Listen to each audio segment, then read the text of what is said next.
Vamos a hacer una oración entonces. Papá, gracias por esta mañana, gracias por este momento. Gracias, Señor, por la vida que nos has regalado, por la oportunidad que nos das de estar juntos, de adorarte, de poder convivir como hermanos, Señor. Gracias, papá, porque a pesar de todas las cosas, de todo lo malo que pueda suceder, tú permites que este momento pueda ser bueno, Señor. Traer paz a nuestros corazones y traer un momento de convivencia unos con otros. Yo te pido, papá, que tu Espíritu Santo sea quien hable a nuestros corazones, que sea tu Espíritu quien dirija este momento, Señor, y que todo sea siempre para honra y gloria tuya. En el nombre de Jesús nos dejamos en tus manos. Amén. Hermanos, ¿cuál es el tema del mes?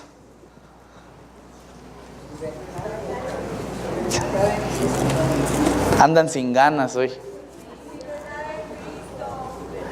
La libertad en Cristo, ¿no? Vamos a cambiar de tema porque acuérdense que vamos cada mes vamos con los temas. ¿Alguien que se acuerde algunos meses de los que hayamos hablado algunos temas? El mes pasado, centralidad de la palabra. El mes pasado, centralidad de la palabra. ¿Qué más? ¿Ya se les olvidó? Por eso los grabamos, para que no se les olvide. Hemos visto muchas cosas porque estamos tratando de ver en todo el año nuestra identidad, quiénes somos, qué creemos, ¿no? ¿Por qué creemos eso? ¿Quién nos enseñó? ¿Quién nos los dijo? ¿De verdad tenemos que creerlo? ¿Por qué? ¿No? Estamos tratando de encontrar nuestra identidad y ahora viene una serie de temas a lo largo del mes que realmente son las afirmaciones del pacto. Acuérdense que la iglesia del pacto se mueve en base a algunas afirmaciones que tiene. Una de ellas es la centralidad de la palabra, y ya hablamos acerca de la centralidad de la palabra, pero otra de las afirmaciones que tiene es la libertad en Cristo. Esas son como que uno de los conceptos de las afirmaciones del pacto, y a lo largo de todo este mes vamos a estar reflexionando un poco en este concepto de libertad. ¿Qué es la libertad? Hermanos, ¿a cuántos de ustedes les gustaría ser libres? ¿Sí? ¿De qué les gustaría liberarse? Del esposo no cuenta, ¿eh? ¿De qué les gustaría liberarse? De las injusticias. De la culpa, de las injusticias, del pecado, del egoísmo, de malos pensamientos. Vamos, seamos más sinceros, ¿de qué les gustaría liberarse? De preocupaciones, muy bien. ¿De qué más les gustaría liberarse? Del peje. Ok. ¿De qué más les gustaría liberarse? De deudas, perfecto, sí. ¿De qué más les gustaría liberarse? De la intolerancia. De toda aquella cosa que nos incomoda. Toda aquella cosa que no nos deja estar a gusto, normalmente nosotros tenemos esa ilusión de querer liberarnos de todas esas situaciones. La libertad es un concepto que por muchos años se ha mantenido como un estandarte de muchos movimientos y que de hecho muchos movimientos se han dado buscando la libertad. Uno de esos movimientos fue uno de los que hablamos en la semana pasada y que era la Revolución Francesa, que justamente buscaba la libertad. ¿La libertad de quién? De aquel que te oprime. Este concepto de libertad ha ido avanzando a lo largo de la historia y hoy en día, particularmente en este 2018, es un concepto que se está enseñando mucho. Que se está enseñando tanto que los que nacen casi nacen con la idea de libertad como uno de sus conceptos más emblemáticos, ¿no? Y ahí están los niños diciendo, papá, es que no me deja ser libre, ¿no? Y ahí están todos los jóvenes diciendo, sé tú mismo, que nadie te imponga nada, sé tú mismo. Es nuestro concepto de libertad que ha ido creciendo, se ha ido empoderando y hoy en día es el estandarte casi de todos y que nadie de nosotros está dispuesto a dialogar. Todos tenemos que ser libres, pero adivina qué, eso lo aprendimos. Aprendimos a ser libres y nuestro concepto de libertad que tenemos el día de hoy también es un concepto que hemos aprendido a lo largo de toda nuestra historia. Para ser un poquito más honestos, nadie de nosotros es totalmente libre, nunca.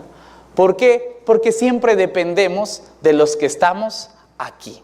Por ejemplo, vamos a ver a alguien que sea totalmente libre y le voy a pedir a alguien de ustedes que se crea libre, que por favor nos ejemplifique su libertad levitando en estos momentos.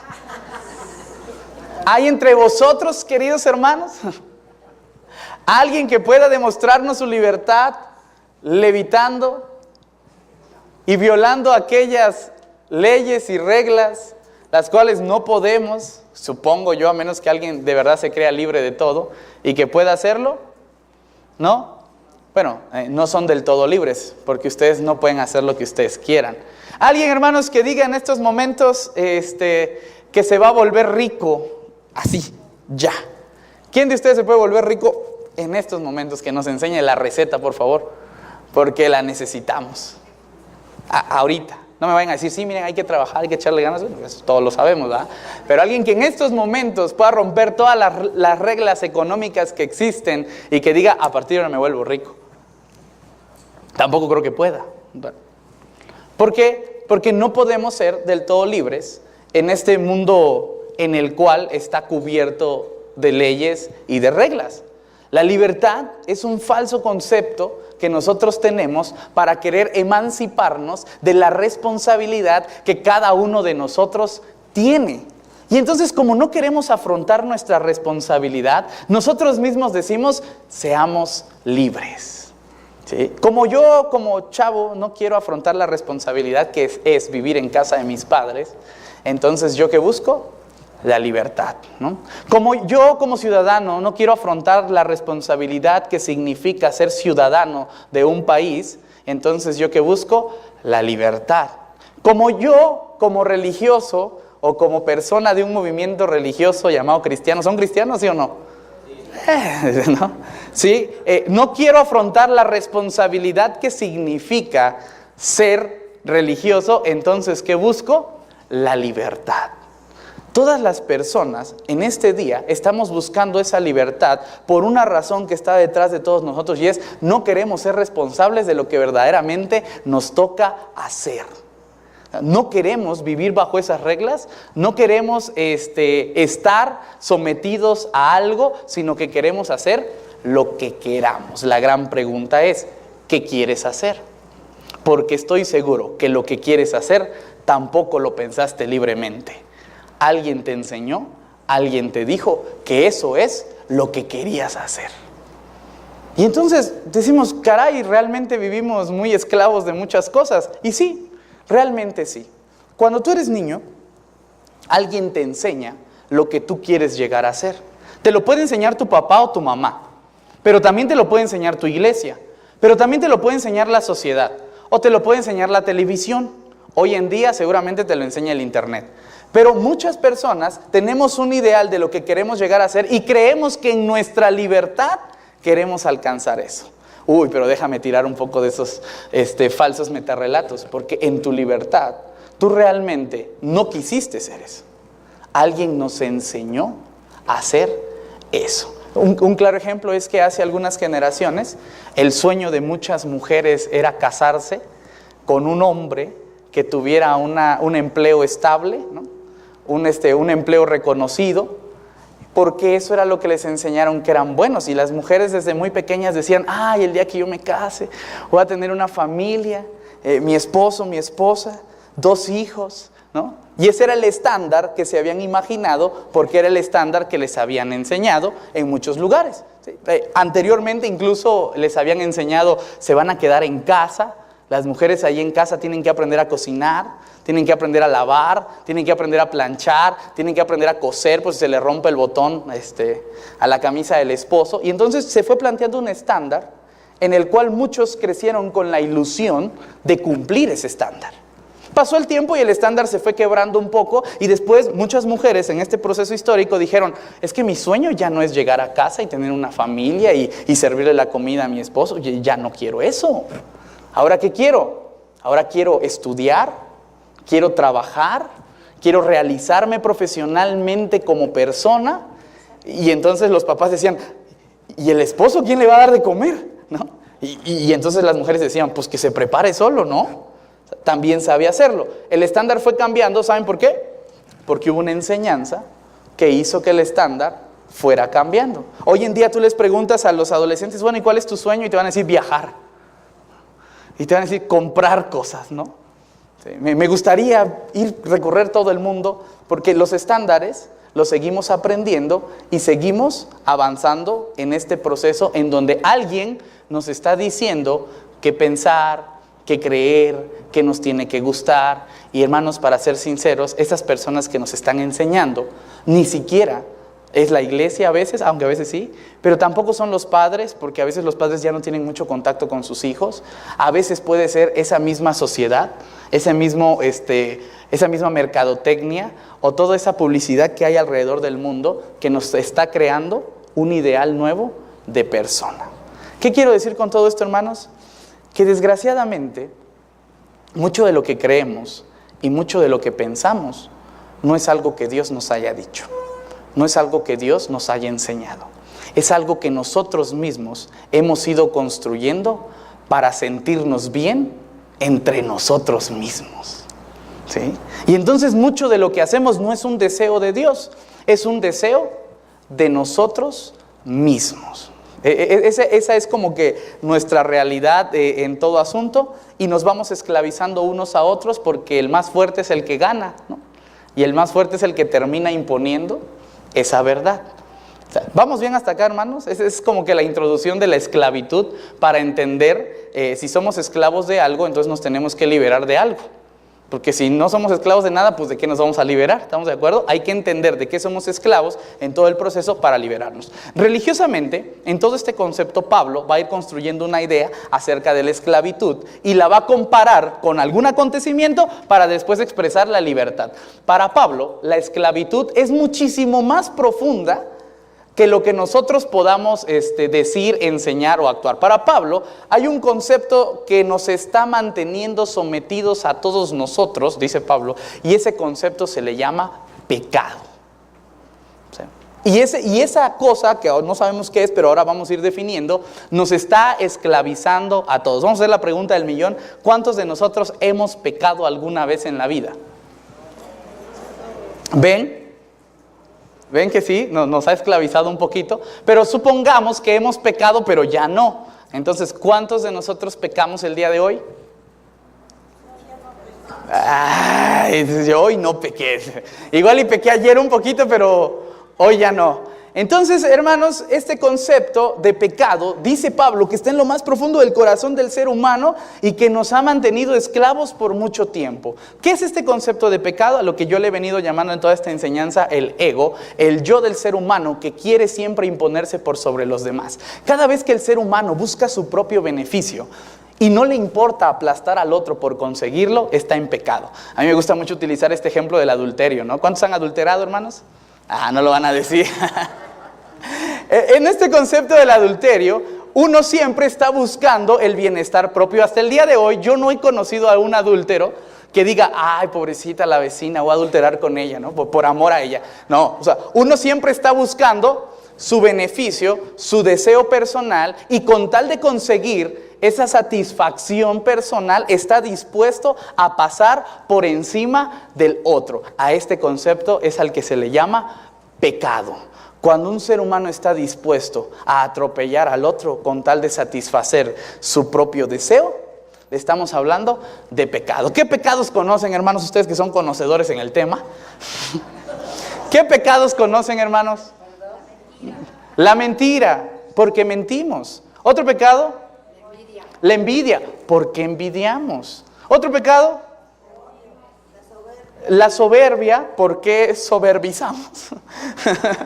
Otro pecado, el odio, el enojo, autoritarismo, egoísmo. Bueno, es cierto, es como que la esencia de todo eso. Hermanos, todos estos pecados que hemos mencionado tienen un punto en común, aunque tengan prácticas diferentes. Y el punto en común es que cada uno de nosotros, cuando comete alguno de estos pecados, estamos tratando de satisfacer nuestro deseo, nuestra ambición, nuestro ego, y estamos dispuestos a pasar por encima de los demás con tal de satisfacernos a nosotros mismos. ¿O a poco no se siente bien rico cuando uno está enojado con la otra persona y hasta le hace una cara fea y dicen: ¡ay, qué rico se siente odiar a la otra persona! Porque estoy haciendo satisfacer ese deseo que está dentro de mí, que está dispuesto a pasar por encima de la otra persona. La venganza, hermanos, ¿cuántos conocen la venganza? ¿Sí?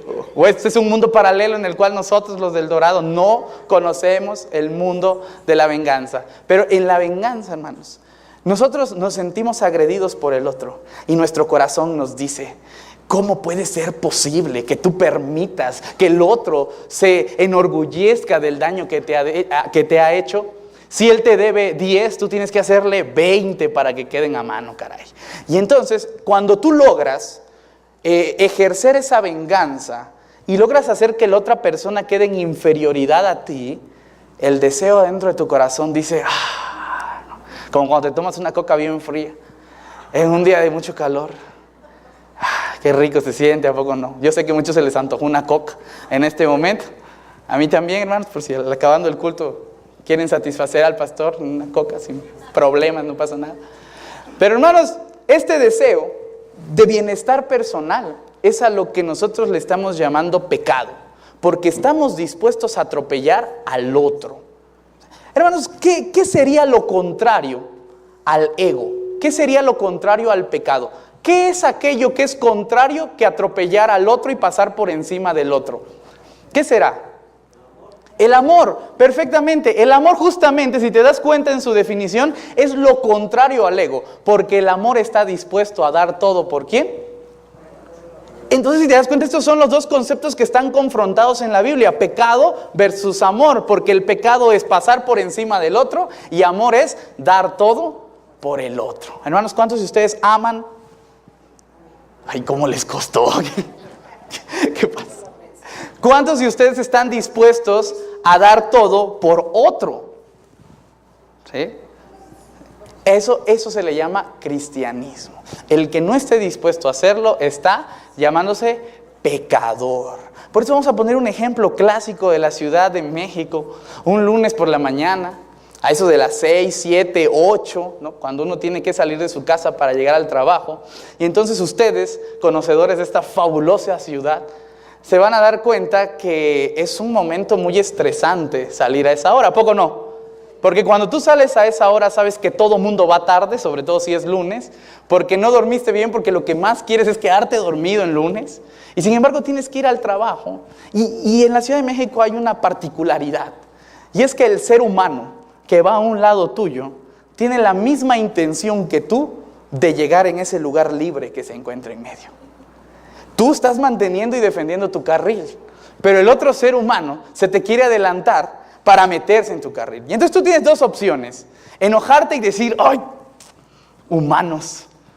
Acelerar e impedir que él llegue, o decirle: adelante, joven, pase usted, hoy me he despertado de buenas, este es su lugar, pase. Pero si tú haces eso, vas a perder un segundo muy valioso que te puede costar el bono de puntualidad. Entonces tú, en lugar de darle paso, dices: no, chico, a que lloren en tu casa, a que lloren en mi casa, que lloren ¿en quién? En la tuya. ¡Bum! Aceleras. Y ahí van los carritos de centímetro en centímetro avanzando. ¿Esa es la Ciudad de México? Eso es un claro ejemplo de lo que nosotros vivimos. Nuestra cultura nos ha enseñado que nosotros tenemos que matar al otro para sobrevivir.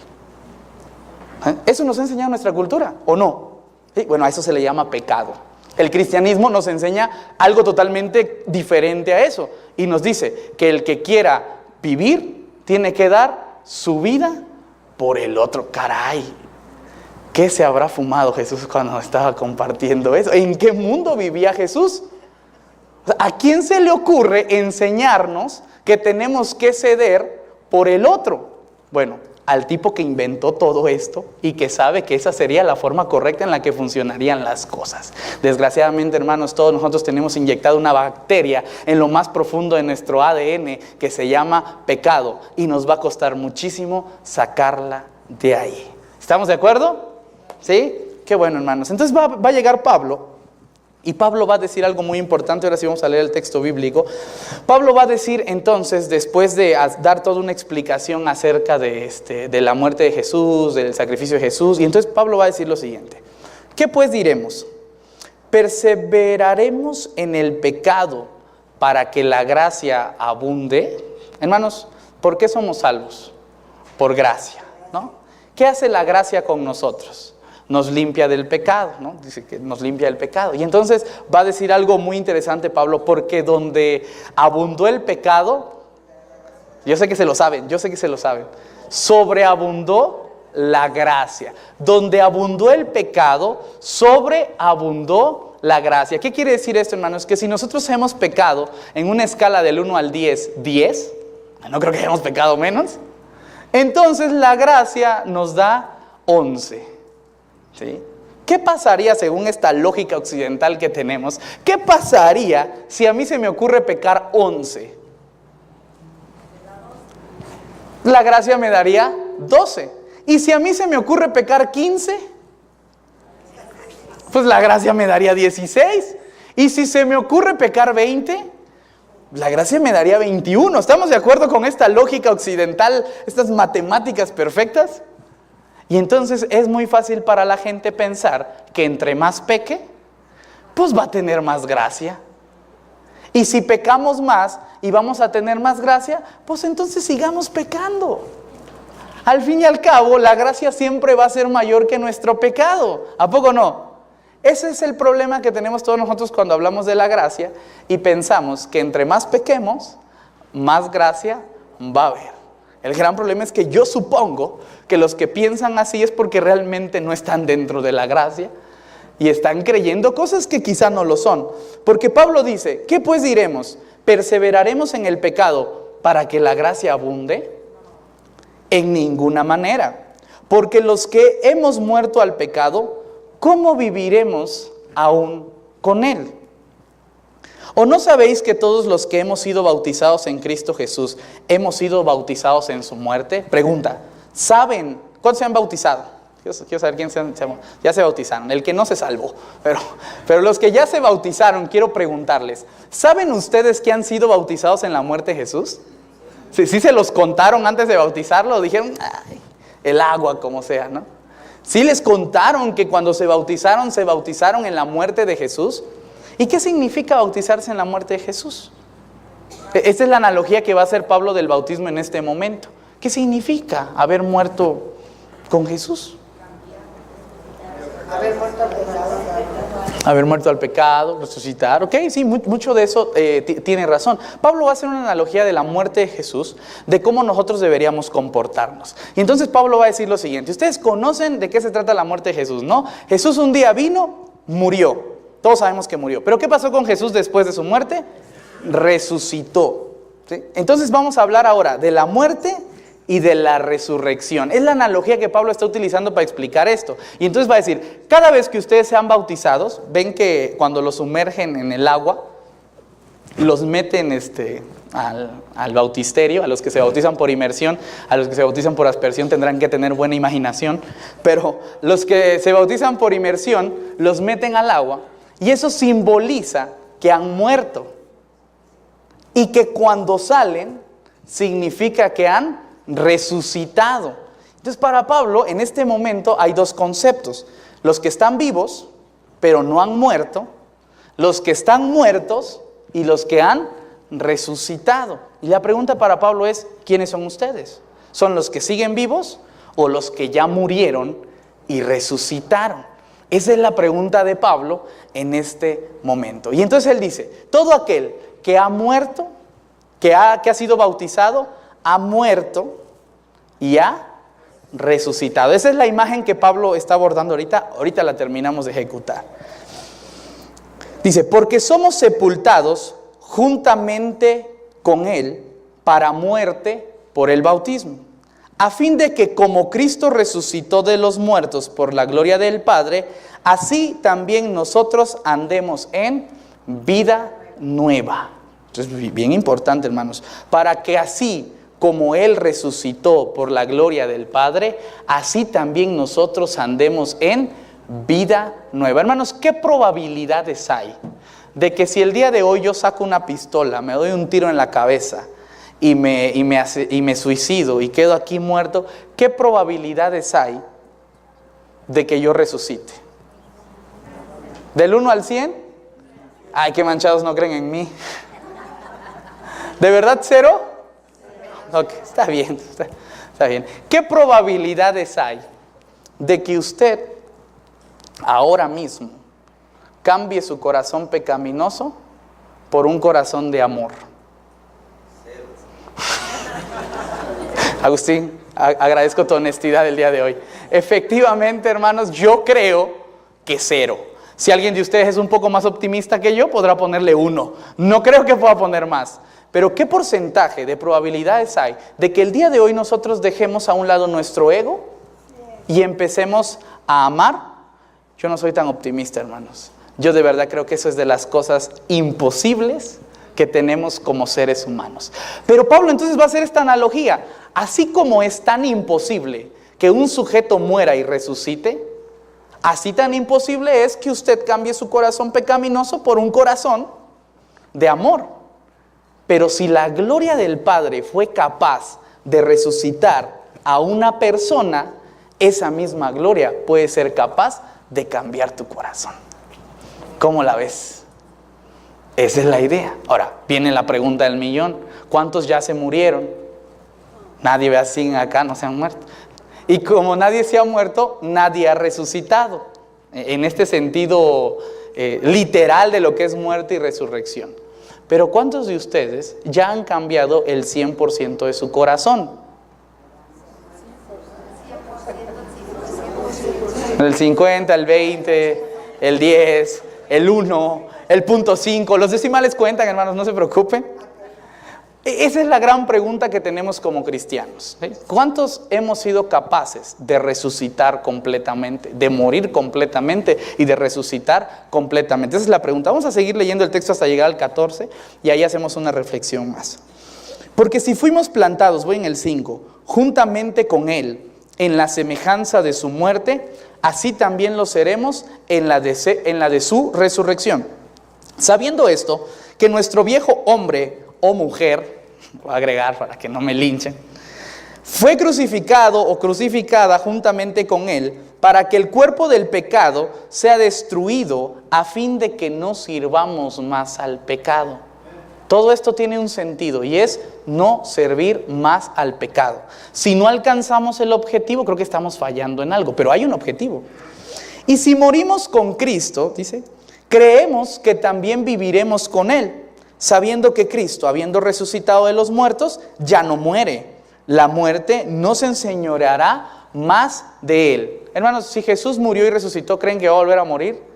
¿Qué sentido tendría la muerte de volverlo a matar si sabe que va a volver a resucitar? Entonces dice, ya no tiene sentido que Jesús muera, ya resucitó, ya venció la muerte, entonces no tiene sentido. Hermanos, ¿saben por qué el pecado sigue atacando sus corazones?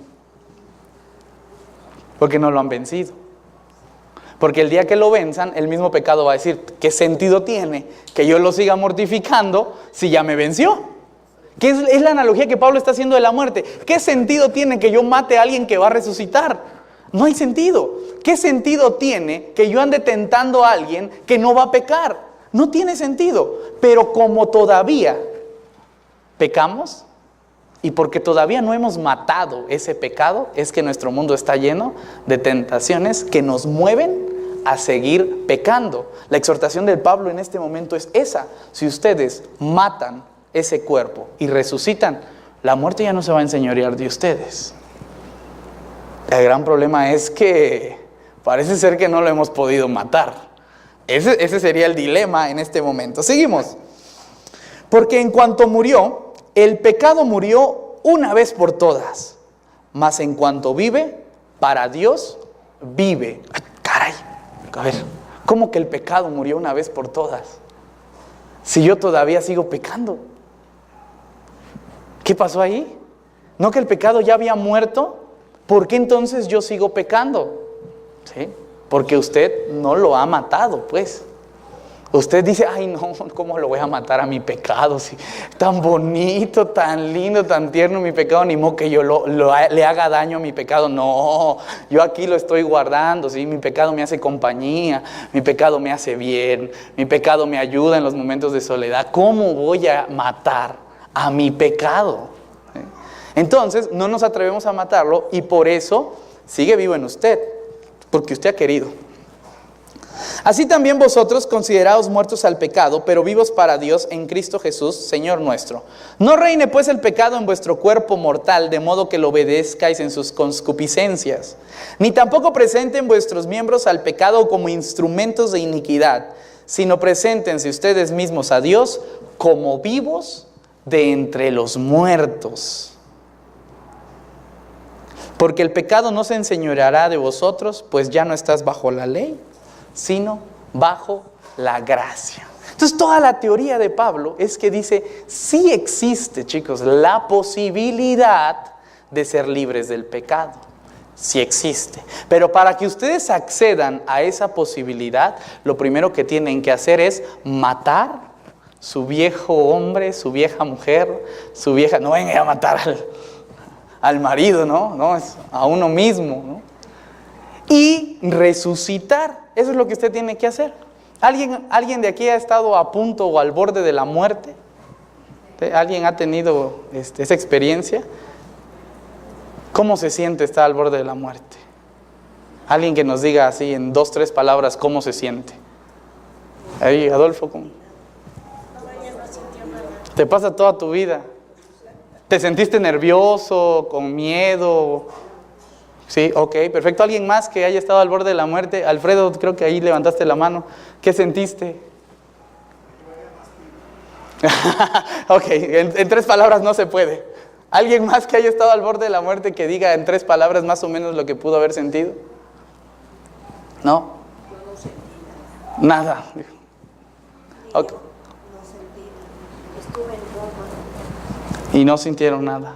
pero no sentí nada. Bueno, gracias a Dios. Nos ayuda más el ejemplo de Adolfo, en que cuando alguien normalmente está al borde de la muerte, se va a aferrar a la vida. Porque si algo conoce usted es la vida. Usted no conoce la muerte. ¿Sí? Usted no sabe qué hay detrás de la muerte. Tiene esperanza de que detrás de la muerte haya algo, pero usted realmente no sabe qué hay allá. Y entonces cuando usted está así al borde del... Es como yo en los juegos de Six Flags, yo tengo pánico a esas cosas. Y yo cuando estoy ahí digo, ay, sí le entro, ¿no?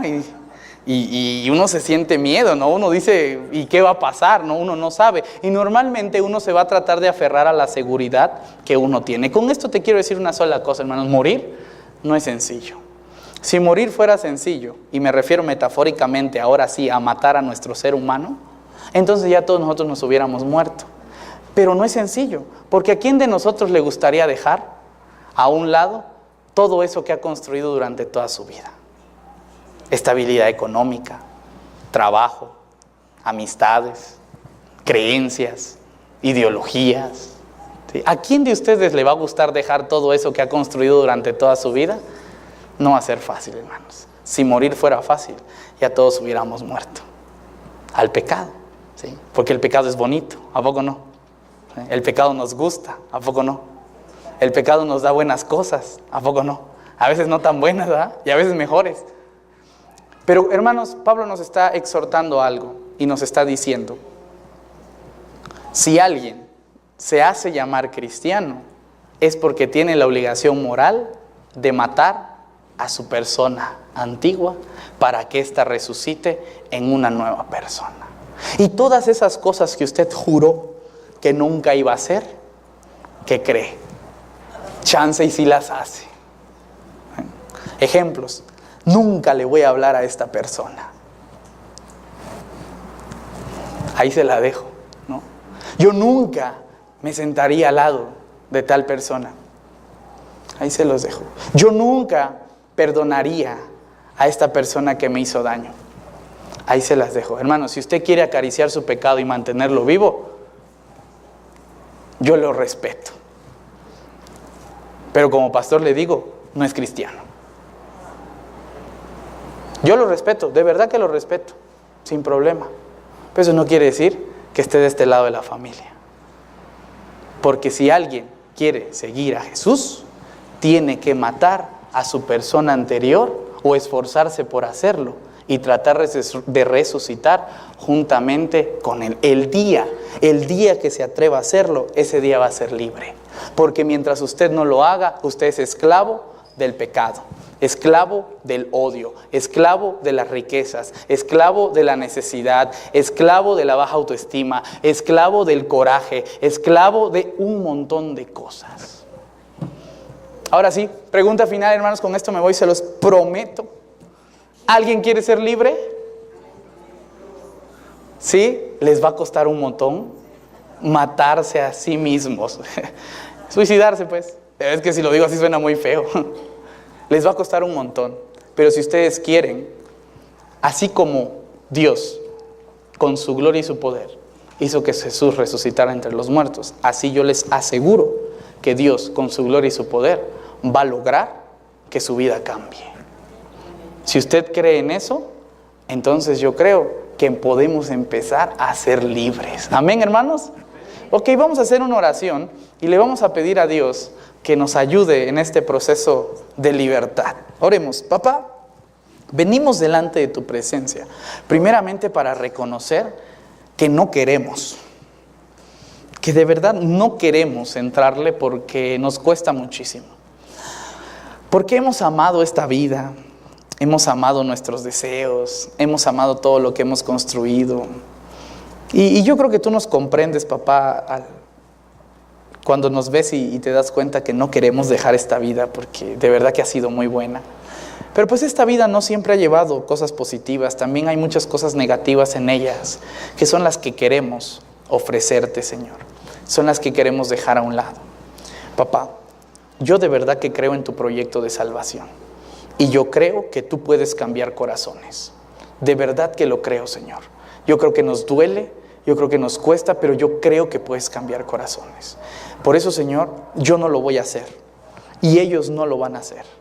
Pero si en tu misericordia está tocar nuestros corazones y transformar ese corazón de piedra en un corazón de carne, dejar a un lado nuestro ego y reemplazarlo por el amor, sea glorificado tu nombre, Señor, porque tú sí eres capaz de hacerlo. En el nombre de Jesús, amén.